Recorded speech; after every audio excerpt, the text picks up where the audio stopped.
Hello Internet and welcome back to my channel, in case you're new here. My name is Matthew Vandeputte, I'm a Belgian living in Sydney, Australia. This channel is all about time-lapse travel and teaching.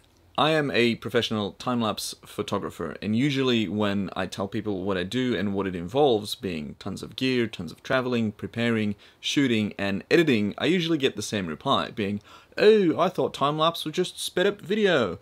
And usually my reply is, yeah. Today I'm giving you the extremely long and detailed answer that no one ever asks for. So a time-lapse is classically shot as a sequence of photographs that you later on stitch into a video file using specialized software. You can shoot these photos as compressed JPEGs or as uncompressed RAW files. A RAW file is the information that the sensor collects when the photons hit the sensor when you click the shutter. Does that make sense? A RAW file is larger, it is bigger in file size, and it is way slower to edit than a JPEG. However, it is way more editable in post-production. Is your photo too dark?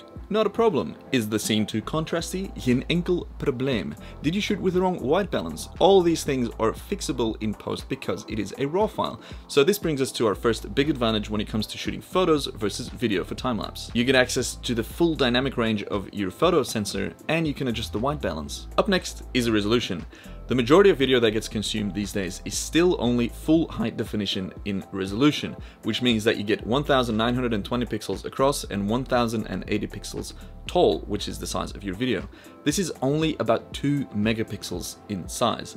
Now, my time-lapse camera, the 60 Mark II, has 26 megapixels, which means with all this extra resolution, I can stabilize, I can reframe, or I can keyframe motion into my shot. Now, when you're shooting a series of photos, the only limit to your shot is the battery life of your camera and the storage capacity of your memory card. Now, if you're rolling video, you are burning through your battery life because it is constantly processing at probably about 25 or 30 frames per second.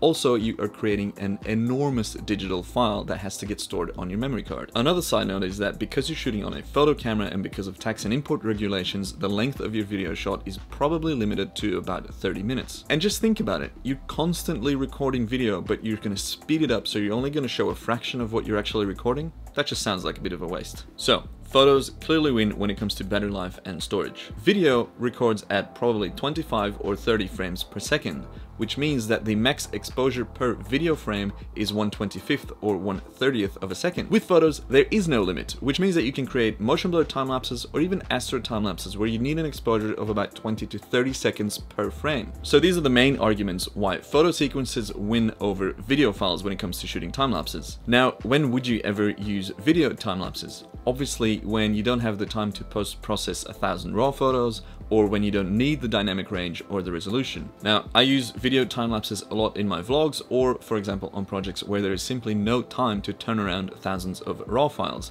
Recently, I did that in the project in Melbourne, in the Crown Casino. If you want to see how I shot a 3-day time-lapse and turned it around in one evening, you can check out that video, or the one where I was in Sydney the week after that project, where I shot 12 Chinese or Lunar New Year lanterns from 5 to 11 PM, and then the video was done by 1 AM. Stuff like that, where there is simply no time, you can sacrifice a few things to win a lot of time. Some cameras have built-in time-lapse movie modes, which obviously saves you battery life and storage space, but you're still lacking that dynamic range and the possibilities to edit more of your parameters in post, like white balance. Then there's cameras that actually save both the RAW files and compile a little video file within the camera. I really hope the Canon adds that to their firmware. That would be so nice. So that's pretty much that long answer no one ever asks for, why you shoot photo sequences for a time-lapse as opposed to video files. I hope this video was useful for you. If you would like to say thank you, or if you'd like to support my channel or myself, you can check out my blog, which is matjoez.com/blog, or my Patreon account, which is patreon.com/matjoez. There you can find a time-lapse cheat sheet, which will help you shoot time-lapse and edit time-lapses, and contains quite a lot of my knowledge. You also get early access to projects and project notes and production notes and shot lists and whatever you want. It's all on Patreon. It's pretty good. I feel like there's a lot of value there. I'm also on Twitter and Instagram as @matjoez. Come say good day.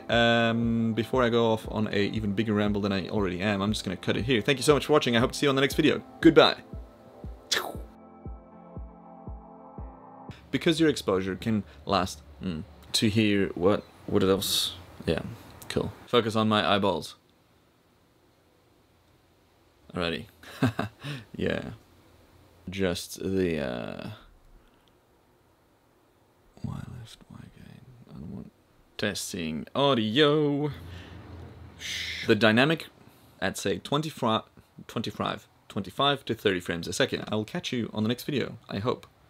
You better be there, because I'll be there. Every day, every week, always. Forever yours, matjoez. Goodbye, thank you. Whoa.